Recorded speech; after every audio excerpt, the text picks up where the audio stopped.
တကြံရောက်ဖို့ရပ်ပိုင်းသာလိုတော့တယ်။ပြည်ရင်အေရှန်ဘီစစ်ကောင်စီရဲ့လေကြောင်းရဲ့စိတ်ရှာရတဲ့ရဲ့အခြေအနေမဟုတ်သေးပေမဲ့တကြံရက်တွေကိုကြိုတွေးပြီးကျင်းနှူးပျော်ရွှင်ကြရမည်။ခလင်းငယ်တွေဆိုပိုလို့ပင်ပျော်ရွှင်ကြတယ်။အသက်12နှစ်အရွယ်မတ်ဖြူဖြူစံတယောက်လဲခလေးပြီတကြံတွင်ဘလို့ရေကစားမယ်တငယ်ချင်းတွေနဲ့ဘလို့ပျော်ကြမယ်ဆိုတာကြိုတွေးရင်ပျော်နေခဲ့တယ်။အင်းရှင်းနားမှာတငယ်ချင်းတွေစုကရေလောင်းကြမယ်စပင်ဆေးရောင်ဆိုးကြမယ်လို့တွေးထားခဲ့ရလို့ပြောပါတယ်။မတ်ဖြူဖြူစင်ရဲ့တငယ်ချင်းတွေကတော့စပင်ဆေးဆိုးထားနေကြပြီစပင်အယောင်ကိုစင်းနဲ့လှပကျင်းနေကြပြီမတ်ဖြူဖြူစင်အားကြရတယ်တငယ်ချင်းတွေနဲ့နေတူစပင်ဆေးရောင်ဆိုးချင်တယ်ဒါပေမဲ့လက်ထိပ်ပတ်စံအလုံးလောက်မရှိဘီကစီမတောင်းဖို့ကလည်းတရက်ထမင်းနှစ်နက်စာစားဖို့အတွက်ပင်လောက်ငါယုံချနိုင်တဲ့အနေအထားမဟုတ်တော့အဆင်မပြေလေချောင်းကင်ဆာယောဂါနဲ့အရှင်ပြေအိပ်ရတဲ့လေးနေရပြီးအနည်းငယ်ပြုစုခံနေရတဲ့ဖခင်အသက်ရှင်နေရှိပြီဖြစ်တဲ့တိုင်မူဂျူပင်စမတက်နိုင်သေးတဲ့ညီမငယ်ဆုံးလေးချောင်းစမတက်တော့ပေမဲ့အလောက်ကင်ပုံမရှိတဲ့ဆက်ရှောင်းနဲ့ရွေအကို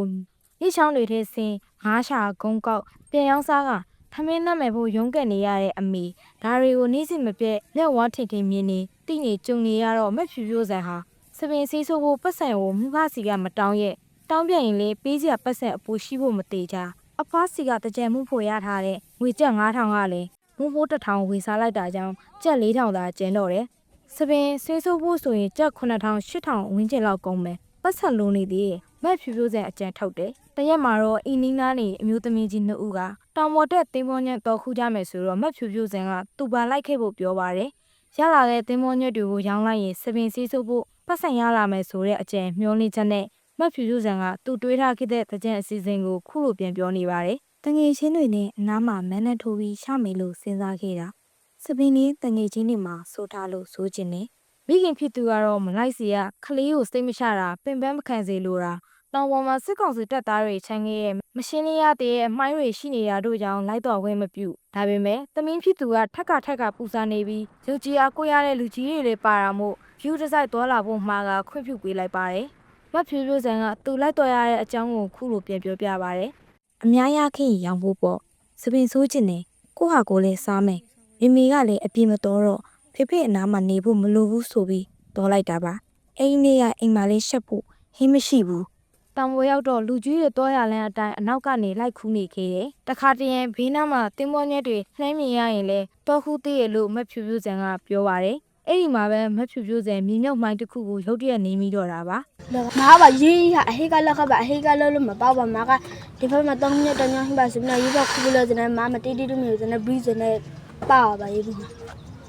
မက်ဖြူဖြူဆန်ကဖြတ်ထုတ်လိုက်ရတဲ့သူ့ရဲ့ဘေဘက်ခြေထောက်ကိုကြည့်ရင်တီတီငင်ငင်ပဲခုလိုပြန်ပြောပြပါတယ်ဟိခါပါလေမားရေးဘူးနုံစနေပါလေတီးတီးတီးမြေပါလေမားဘရီစနေပါလေလေးကြလခပဲလေးတူပါပဲနွန်ထဲလောက်ပဲလေးတူပါစနေမားပါလေis a တူစကားပါလေရေးစလေးကြလဲထားလို့ပြီးပါတယ်ဘီစနေလေးကြပါကိုမခတာပွဲလို့မသိပါဘူးစနေပါလေမားတူလို့ခါမာအကြီးကခတာပွဲလဲဆိုခမသိပါတယ်ရေပုံမျိုးဝကန်တာထရက်ဝရက်ကွက်မှာနေထိုင်တဲ့မက်ဖြူဖြူဆန်ဟာရေပုံမျိုးအနေချင်းစစ်ကောင်စီတပ်သားတွေစကန်ရှာနေထိုင်ခဲ့တဲ့ဆေရနင်းတောင်ပေါ်ကုန်းပေါ်မှာတင်မောညက်ခူရင်ပြီးခဲ့တဲ့ဧပြီလ9ရက်နေ့ကမှိုင်းနေမိရာခြေတော်ပြတ်တော့ခဲ့ရတာဖြစ်ပါတယ်။မက်ဖြူဖြူဆန်မှိုင်းထိမဲ့ခြေတော်ပြတ်ထွက်တော့အတူပါတဲ့အမျိုးသမီးကြီးတွေကတောင်အောက်ဆင်းယောက်ျားသားတွေကိုအော်ခေါ်ကဆေးရုံပိုးကြဖို့အကူအညီတောင်းခဲ့ပါတယ်။အဲ့ဒီကနေနိဆက်ရဆေးရုံဖို့ဆေးရုံမှာအရေးပေါ်ဆေးတစ်ပတ်တီဆေးကနောက်ထပ်ဆေးရုံတစ်ခုစီချက်ချင်းပြောင်းရင်ကုသခံယူခဲ့ပါတယ်။ဆေးရုံစင်ခါစားလေချောင်းကင်ဆာဝေဒနာတွေအမျိုးသားကိုပြုစုကအလုံးမတော်ပဲအိမ်မှာကြံနေခဲ့တဲ့မက်ဖြူဖြူစင်ရဲ့မိခင်ကတော့သမင်းဖြစ်သူမှိုင်းထိမဲ့ကြောင်းရက်ကွက်နေသူတွေလာပြောမှပဲသိခဲ့ရပြီးကယ်ရီငှားကဆေးရုံစီကမန်းကရန်ဖြီးတော့ခဲ့ရတယ်လို့ဆိုပါတယ်။မက်ဖြူဖြူစင်ရဲ့မိခင်ဖြစ်သူကမျက်လုံးအိမ်မှာစီတလုံးနေမှမျက်ရည်စက်တွေကိုထိန်းကခုလိုပြောပါတယ်။လေတခါတည်းရောမလို့တခါတည်းရောက်ခန့်ဒီကအစိတ်ကိုတော့ကနေပြီးချောက်ကကိုရဖီတော့အောက်ဆုံးလိုက်ရစကစား။ရောကနေပြီးပြီးလိုက်ခါစိတ်ကနေတခါတည်းနေစင်တခါတည်းတောင်းရဆရာဝန်နေပြီးပါတီရိုက်လို့ပြီးလဲစနဲ့ကောငေါရဖို့ဆိုရင်ကောငေါလို့ပြီးကတည်းဒီကောငေါလို့ပြီးစနဲ့တခါကြီးလောက်ခါနောက်ဆေးရုံရောက်တော့လေသူနာပြုတွေများပြားလုံးဆရာဝန်တွေအင်အားနေပါတာကြောင့်ချက်ချင်းမခွေးစိတ်ရသည်တ냐အိတ်ဆောင်ပြီးနောက်ရက်မှသာခွေးစိတ်ခဲ့ရတယ်လို့မိခင်ဖြစ်သူကပြောပါတယ်မက်ဖြူဖြူစင်ရဲ့မှိုင်းထိတင်ရာကိုခွေးစိတ်နေစဉ်နာကျင်မှုတင်ကြောင့်အုံငုံနေချတဲ့သမင်းလေးကိုကြည့်ကအချိန်ချင်းခုံးကိုခေးရတယ်လို့လည်းပြင်ပြောပြပါတယ်မ မတ်ဖြူဖြူစင်ရဲ့မိခင်ကမျက်လုံးအိမ်ထဲမှာပြုံးမကြောက်ထိန်းထားတဲ့မျက်ရည်တွေကိုဆက်မထိန်နိုင်တော့ပေလုံးလေးကျလာတဲ့မျက်ရည်တွေကိုအဝတ်စနဲ့တုပ်ရင်းခုလိုပြောပါတယ် တန်ကြီးနှုတ်ငွေအပင်းရဲ့မခန်းနဲ့ဘငိုစတိစိတ်စော စီးရုံတက်နေစဉ်ကာလအတွင်းမှာတော့ဒေတာကူညီရေးအဖွဲ့တွေနဲ့အာရခပြည်သူတော်လှန်ရေးအစိုးရတာဝန်ရှိသူတွေကပင်ပန်းစင်းလို့တဲ့မတ်ဖြူဖြူစင်တို့မိသားစုကိုစားရေးတောက်ရည်နဲ့လိုအပ်တဲ့ဆေးဝါးတွေးချပေးရတွေကူညီပေးခဲ့ကြတယ်လို့ဆိုပါတယ်မတ်ဖြူဖြူစင်ရဲ့မိခင်ကခုလိုပြောပါတယ် သူစီကူစရိုက်ကိုတော့တဘရလင်ပီယာစီကူစရိုက်တော့တဘရလင်ပီယာမလဲရဲ့ရေအေကပါလာခါရေအစကတိဟွာအပိတိအေတူထောင်းခါစခွစ်တီရောက်ချစ်တီပိုင်ရေအင်းကတိုက်တော့တီရေခိုအိုပပါကတလင်းရရေရစတိမှာစောစောတာစတိတို့ပုံငါလေးရေ မတ်ဖြူဖြူစင်ဟာတလကြော်ကြာစီးရုံတဲ့ကုသမှုခံယူခဲ့ရပြီးမကြသေးခင်လိုခဲ့တဲ့နှစ်ပတ်ကမှစီးရုံဆင်းလာခဲ့ကြရကအခုတော့နေအိမ်ပြန်ရောက်နေပါပြီစီးရုံဆင်းလာပေမဲ့အနာမကျက်သေးတာကြောင့်တပတ်တစ်ခါပုံမှန်ဆေးတော့ထိနေရတယ်လို့ဆိုပါတယ်မတ်ဖြူဖြူစင်ရဲ့မိခင်ကခုလိုပြောပါတယ် စီခန်းကိုစီခန်းမှာတော့စီသေးဘူးလေစီသေးခါတခါတလေတတော့ပြရတခါတလေငေါထုတ်ပြရ ကိုပိုင်မဟုတ်တဲ့မြေလေခွက်တစ်ခုမှာဆောက်ထားတဲ့စေပေဝန်းကျင်ဒနိမိုးတာလာပတ်ကတင်းရင်လေးမှာနေထိုင်ကြရတဲ့သူတို့မိသားစုဟာတမင်းလေးမတန်ဆုံးဖြစ်သွားတာကြောင့်ဝမ်းကြီးဘလို့ဖြည့်ရှင်းကြမလဲခေါင်းခင်းနေကြရလို့ဆိုပါတယ်ကိုအိမ်ကိုရနဲ့နေထိုင်ခဲ့ပြီးပိုက်ရှငါးဖန်းအလုံးလောက်ကင်အသက်မွေးခဲ့တဲ့မတ်ဖြူဖြူစင်ရဲ့ဖခင်ဟာလွန်ခဲ့တဲ့3နှစ်ကတာကြီးကိုရှင်ပြုတ်နိုင်မှုရည်မှန်းချက်နဲ့မလေးရှားနိုင်ငံသို့အလုပ်တော်လုပ်ခဲ့ပါတယ်။ပွေးစားအချိတ်အဆက်နဲ့မလေးရှားနိုင်ငံသို့ရောက်ခဲ့ပေမဲ့မလေးရှားမှာဖမ်းဆီးခံရက၄လကျော်အချုပ်ကျခဲ့ပြီးအဲ့ဒီမှာပဲလေကြောင်းကစားရှိနေကြောင်းသိခဲ့ရပါတယ်။မလေးရှားအချုပ်မှထွက်လာပြီးရန်ကုန်မှာတစ်နှစ်ကျော်ဆေးကုခဲ့ရသေးပါတယ်။ဆေးကုစရဲ့အတွက်နေရက်မှာကြံနေခဲ့တဲ့အိမ်နဲ့ခြံကိုပေါင်နှံခဲ့ရပြီးနောက်ပိုင်းပြန်မဆက်နိုင်ဆေးကုရတဲ့ကာလကလည်းကြာလာတော့အပီးတိုင်ရောက်ခဲ့ရပါတယ်။အာရခဒေတာအဆုံးဖြတ်စုပြီးဖြစ်လာပြီးလမ်းတွေပိတ်တော်ပြီးရဲ့နောက်မှာတော့စစ်ဆက်မကူတော့ပဲနေရပြန်လာခဲ့ပါတော့တယ်။နေရရောက်ချိန်အိမ်နဲ့ခြံမရှိတော့တာကြောင့်မိတ်ဆွေတူရဲ့ခြံကွက်လက်ထဲတင်းရင်ဆောင်နေထိုင်ခဲ့ကြရကခုဆိုအဲ့ဒီတင်းရင်မှာနေထိုင်လာတာတစ်နှစ်ကျော်ခဲ့ပြီလို့ဆိုပါတယ်။မတ်ဖြူဖြူစင်ရဲ့မိခင်ကခုလိုပြောပါတယ်။ အေးညာဆောင်ငါလေးတော့ဒါဆိုဘယ်တော့မှအေးနေရုပ်ဘူးလဲဇာနေရုပ်ဘူးလဲတော့မသိဒီရစကိုအေးလူတီကောင်တဝင်းမှာလူတီနေပဲနေရဖလဲပစိစေးအင်ရှာလေတော့စာရီလူပရိုင်နောင်ရိုဇမနင်္ဂဖယောပစိစာရီလူပရိုင် မတ်ဖြူဖြူစင်ဟာမှိုင်းမတိခင်ကာလတွေတုန်းကဆိုရင်လေချောင်းကိစ္စဝေဒနာရှင်ဖခင်ဖြစ်သူကိုပြုစုထမင်းဟင်းချက်ကူရင်အိမ်မနေကမိခင်ဖြစ်သူကတော့အပြင်ထွက်အလုံးလုံးဝမ်းရေးဖြစ်ရှင်းနေခဲ့ကြတာပါခုမတ်ဖြူဖြူစင်ခြေထောက်တစ်ဖက်ဖြတ်လိုက်ရချိန်မှာတော့မိခင်ဖြစ်သူကအပြင်ထွက်အလုံးလုံးဖို့ခက်ခဲသွားပါတော့တယ်ဒါပေမဲ့ချက်စရာဆန်မရှိတော့တဲ့နေ့ရောက်လာရင်တော့အပြင်ထွက်အလုံးလုံးရတော့မယ်လို့ဆိုပါတယ်ခုတော့ဝိုင်းဝဲကူညီပေးထားကြတဲ့ဆန်နင်းငင်နဲ့ငွေကြေးအရှိုးရှိနေသေးတယ်လို့မတ်ဖြူဖြူစင်မိခင်ကပြောပါတယ်မတ်ဖြူဖြူစင်မိခင်ကခုလိုပြောပါတယ် လောက်ကတော့လောက်အဖေရေဇာစပလင်းအငါကမနေနဲ့စိုက်ကတော့ဇာရှာဘူးစိုက်ရှာ ရှက်ပြုတ်စရာဆန်မရှိတော့ရင်ငါးဟင်းဝေချမ်းဖို့ပတ်စံမရှိတော့ရင်တော့မတ်ဖြူဖြူစင်မိခင်ကတမင်းနဲ့အမျိုးသားတို့ကိုစိတ်မချပေမဲ့လေအငတ်ပြေရောက်ဖို့အရေးအပြင်ထွက်အလုပ်လုပ်ရတော့မှာပါမတ်ဖြူဖြူစင်ရဲ့မိခင်ကမိကန်ဆဲသို့စင်ဂုံးကောက်ငါးရှာပါတယ်တခါတလေတော့ခင်မင်ရသူတွေကထုတ်ပေးရဲ့အရင်နည်းနဲ့ငါးဝေကဈေးထိပြန်ရောင်းလေးရှိပါတယ်ဈေးရောင်းကောင်းရင်မိသားစုတစ်နက်စာဖုံလုံပေမဲ့ဈေးရောင်းမကောင်းအမျက်နေတဲ့ရက်တွေမှာတော့မလောက်မငှစားတော့အငတ်နေခေးကြရတယ်လို့ပြောပါတယ်အာရခပြည်တွင်းမှာမတ်ဖြူဖြူစင်နေတူ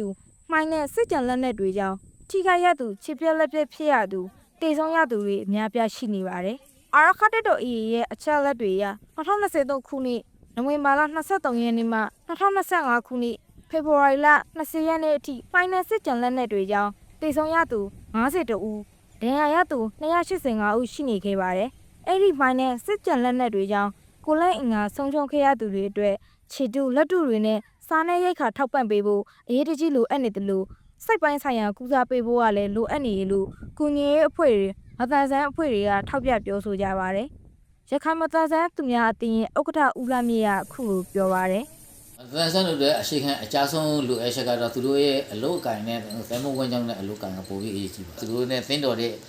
သဲမဝင်းကြောင့်သင်တဲ့တွေပညာတွေပေးရမယ်ပေးပြီးတော့မှသူတို့အဲ့လိုမျိုးလုပ်ပေးတဲ့အခါမှာသူတို့အဲ့အလုံးနဲ့နေပြီးတော့သူကိုရှိတော့ပေါ်ကိုရက်တည်ပြီးတော့ကိုရဲ့မိမိဝင်ဝင်နဲ့နေပြီးတော့မှဥစားကိုပိုင်ဝင်လေးနဲ့ကိုဟာကိုနေပြီးတော့အမီခိုသူတပောက်မိသားစုညီကိုမောင်နှမကိုအမီခို မလိုဘင်းနဲ့ကိုယ့်ဟာကိုလုံးပေးနိုင်ဖို့ကိုယ့်ဟာကိုရဲတင်နိုင်ဖို့အရေးကြီးတယ်အဲ့ဒါတွေကအရှိခံအတိတ်ကကြပါတယ်